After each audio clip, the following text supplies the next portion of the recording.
All right, welcome back everybody for another deep dive. Today, we're going to be tackling the Mets first base situation, which, is a pretty hot topic right now for Mets fans. Oh, absolutely.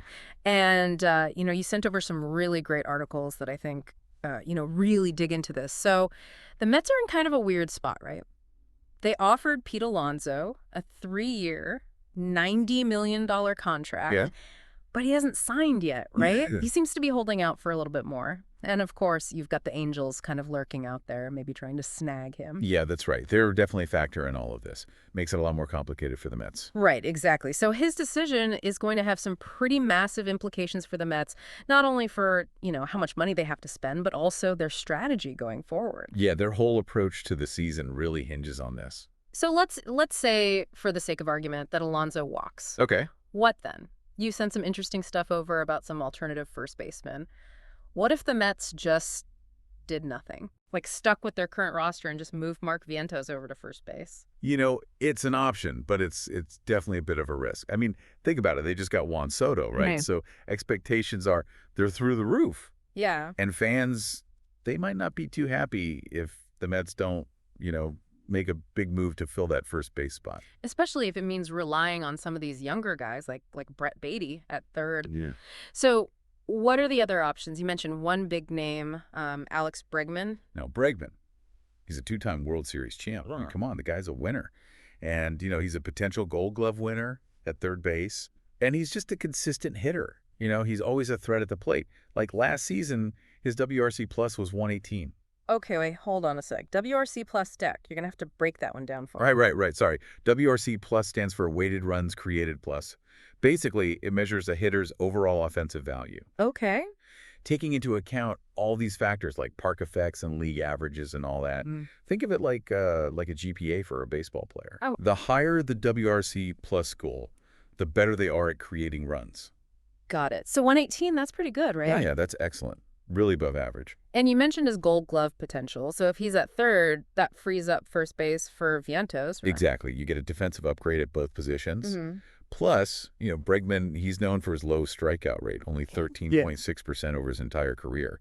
That kind of contact hitting could be huge for the Mets, especially if they're trying to build an offense that focuses on putting the ball in play. Yeah, that's interesting, especially when you think about, Alonso, who strikes out a lot, Right. even though he hits a lot of home runs. Right. But wouldn't Bregman cost, like, a fortune? Oh, absolutely. He'd command a huge contract, which, that could really limit what the Mets can do down the road. All right. So big splash, high price tag. What about someone maybe a little less established? One of the articles you sent focused on Anthony Santander. Santander. He's an interesting one. Not your typical first baseman, but man, the guy can hit for power. Yeah. Like serious power potential, maybe even 30 to 40 home runs a season. Plus, he's a switch hitter. Right, yeah. Well, and the Mets are, they're talking about moving Starling Marte to a DH role, right? Right. Could Santander fill that outfield spot and then maybe even, like, rotate it first with Vientos? Yeah, that's a possibility. Defensively, it might not be the best, but offensively, man, imagine Santander and Soto, back-to-back in that lineup. That's a scary thought for opposing pitchers. That's a pretty exciting thought, too, for Mets fans. Well, yeah, definitely. A lot of potential there. But let's be real, Santander at first base, that could be a bit of a defensive liability. You're not wrong. You mentioned another player, Ha-Seong Kim, who's known for being pretty versatile. Yeah, Kim. He's really fascinating. He's a Gold Glove caliber infielder. I mean, the guy can play anywhere. Shortstop, second, third. Yeah. And, while his bat wasn't as hot in 2024, he's still a really valuable player. I'm getting a butt here. Well, the but is that, yeah, offensively, he had a bit of a down year. However, that could actually work in the Mets' favor. Okay. It might make him available at a lower price, maybe even shorter contract, which would give the Mets more flexibility. So a potential bargain with high defensive value. How would he fit into the Mets infield, though? Well, he mostly plays third, but he can easily play second or shortstop if needed. I mean, that versatility is huge, especially considering the Mets' current situation. And just imagine, him at third, Vientos at first, and Lindor at shortstop. Yeah, that's a pretty solid infield right there. Talk about a rock-solid defense, right? Plus, he brings speed. He's a threat on the base paths. Which the Mets could use a little bit more of, right? Yeah, exactly. Especially in a lineup that's, got all those big bats. So we've got our power hitter in Santander, our versatile defender in Kim, and then, of course, our big splash with Bregman. What other options are on the table? Well, let's talk about Luis Arraez. He's been called one of the purest hitters in the game. I mean, his career batting average is .323, which is incredible. That's crazy. And his contact skills are phenomenal. He just doesn't strike out. Okay, I'm all about a high batting average. But what else does he bring? What's his WRC plus like? Oh, he's consistently above 120. Yeah. So he's consistently exceeding the average hitter by like 20%. So he's a good hitter then. He's not just hitting singles, he's actually producing runs. Yeah, he's a real offensive threat. Yeah. Now, there's a downside, of course. He doesn't have a lot of power. Yeah. And defensively, he's not going to win any Gold Gloves. So more of a traditional singles and doubles hitter. Exactly. But he gets on base, Mm-hmm. and he puts the ball in play, which creates opportunities. That could be valuable though, right? In a lineup that already has a lot of power. Or absolutely. The Mets would have to decide, does his hitting outweigh his weaknesses on defense? And what about the cost of getting him? Would the Marlins even be willing to let go of a guy like Arraez? It would probably cost them some top prospects. Yeah. Maybe even guys like Brett Beatty or Kevin Parada. Okay, so that's a tough decision. Yeah, it's a big trade-off. So we've got 4 potential players to fill that void at first base. Bregman, Santander, Kim, and Arraez. Mm. Each one brings something different to the table, and, each one comes with its own challenges and risks. Exactly. And it's important to remember, it's not just about filling a hole. It's about finding the right player that fits into the Mets' overall puzzle. All right, let's dig into how each of these players might impact the Mets. First up, we'll take a closer look at Alex Bregman, Okay. the 2-time World Series champion. What makes him such a desirable asset? What's fascinating about Bregman is his ability to like really perform under pressure. Yeah. I mean, the guy's won 2 World Series, right? And his postseason stats are even better than his regular season numbers. So not just a good player, but a clutch player too. Exactly. And don't forget about, his leadership qualities. He's been a captain for the Astros, and he's known for his work ethic and his ability to like really motivate his teammates. Yeah, that's a good point. I mean, Right. the Mets, they've got a lot of young talent, but they could definitely benefit from someone like Bregman in the clubhouse. Kind of like having another coach on the field. Yeah, exactly. Yeah. Now, let's shift gears a little bit and talk about Anthony Santander. If the Mets are looking for raw power, this is their guy. His isolated power last season, or ISO, was .248. Hmm. That puts him in the top 15% of the league. Okay, another stat, ISO. I'm starting to feel like I need a PhD in sabermetrics to follow this conversation. No. ISO it's pretty simple. It just measures a hitter's raw power. It basically tells you how often they hit for extra bases. Okay. So a .248 ISO means that almost a quarter of Santander's hits go for extra bases, doubles, triples, home runs. That's a lot of power. Okay, so we've established he's a power hitter. But how would he fit defensively? We already talked about how he's not, a natural first baseman. Right.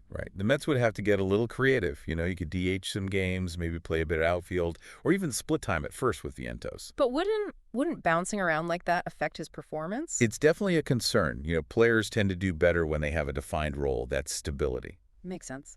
Okay, let's move on to Ha-Seong Kim, our versatile defender. I'm curious, what kind of impact did he have on the Mets defense? Kim's a defensive wizard. Plain and simple. He's won a Gold Glove at shortstop, and his defensive runs saved, or DRS, is consistently among the best in the league. Okay, defensive runs saved. Now I'm really lost. All right, think of it this way. DRS basically tells you how many runs a player saves compared to like an average fielder at his position. Yeah. The higher the number, the better the defender. Kim's DRS is usually in the double digits, which means he's saving his team a ton of runs with his glove. So he's like a vacuum cleaner out there, just sucking up ground balls and saving runs left and right. Exactly. And don't forget about his speed. He's a real threat on the base paths. He could bring that element of speed that the Mets, they could use a little more of. Yeah, that's a big plus, especially in a lineup that's already got so many power hitters. I mean, imagine, right, Kim gets on first, he steals second, and then you've got, Soto or Alonso coming up to bat. That could be a huge inning. Oh, yeah, definitely. And remember, Kim might be available at a bit of a discount because of his down year offensively. It could be a steal for the Mets. All right, let's talk about Luis Arraez, our contact specialist. You said he's, one of the purest hitters in the game. Oh, yeah. But is that enough to make him a valuable asset to the Mets? Arraez's ability to make contact is it's remarkable. His strikeout rate is insanely low, often around 10%. And, to put that in perspective, the average in the MLB is around 22%. So he's basically putting the ball in play twice as often as the average hitter. Yeah, pretty much. That's got to be frustrating for pitchers. Oh, I bet. And remember, putting the ball in play, Yeah. it creates opportunities, right? Errors can happen. You get base hits, you score runs. Arraez, he might not hit a ton of home runs, but his contact hitting, that's valuable. Okay, so we've got four very different players, each with, their own strengths and weaknesses. But we haven't talked about, the money. How much would each of these guys cost the Mets? That's a big question, right? Bregman, he would command the highest salary, probably over $30 million a year. Yikes, that's a lot. Yeah, it is. Then you've got, Santander and Kim. They'd probably fall somewhere between $15 and $20 million. Okay. And then Arraez, being younger and, less established, he'd probably be the most affordable, at least in terms of salary. But you got to remember, to get him, it'd likely take a pretty big trade package. Might cost the Mets some of their top prospects. Right, so it's not just about the money, it's about what you have to give up to get these guys. Yep. So the Mets, they've got some tough decisions to make. Weigh the cost of each player against, their potential impact. Yeah. It's not just about filling a position, it's about, finding the right fit for the roster and the budget. Absolutely. And you got to remember, it's not just about this season, right? The Mets, they need to be thinking about their long-term goals. What do you mean? Well, they've invested a lot in these young guys like Alvarez and Batty. They've got a superstar in Soto. I mean, their window to win, it's wide open right now. So they need to find someone who fits that timeline. Yeah, someone who can contribute now, but also, in the future. And they got to think about, how each move affects their payroll flexibility down the road. Like signing a big money guy like Bregman, that could really limit what they can do in the future. Yeah, it's almost like a chess game, right? Every move you make has these consequences. Exactly, yeah. Got to think a few steps ahead. So let's recap here for a sec. We've got Bregman, our established star, Santander, the power hitter, Kim, our versatile defender, and then Arraez, our contact specialist. And of course, we can't forget the do-nothing option. Right, yeah. Sticking with what they have, which, that's always an option. It's always there. It's a tough decision, and there's no easy answer. Nope, not at all. So as we wrap up our deep dive into the Mets' first base dilemma, let's turn our attention to. So as we wrap up our deep dive into the Mets' first base dilemma, let's turn our attention to you, the listener. We've laid out the options. We've crunched the numbers, looked at the stats, and thought about the financial side of things. Yeah, we've given you all the info, but ultimately the decision is yours. Yeah. Which player do you think would be the best fit for the Mets? What are the things that are most important to you when you think about these players? Are you thinking about, Bregman's championship experience and his leadership, or do you think Santander's power potential is more important, even though he's, not the best defensively? Maybe you're more interested in Kim's versatility and his great defense, or maybe it's Arraez's contact hitting that you find really appealing. Yeah, each player brings something different, and they each come with their own, risks and rewards. It's a tough choice, and it's going to be interesting to see what the Mets ultimately decide to do.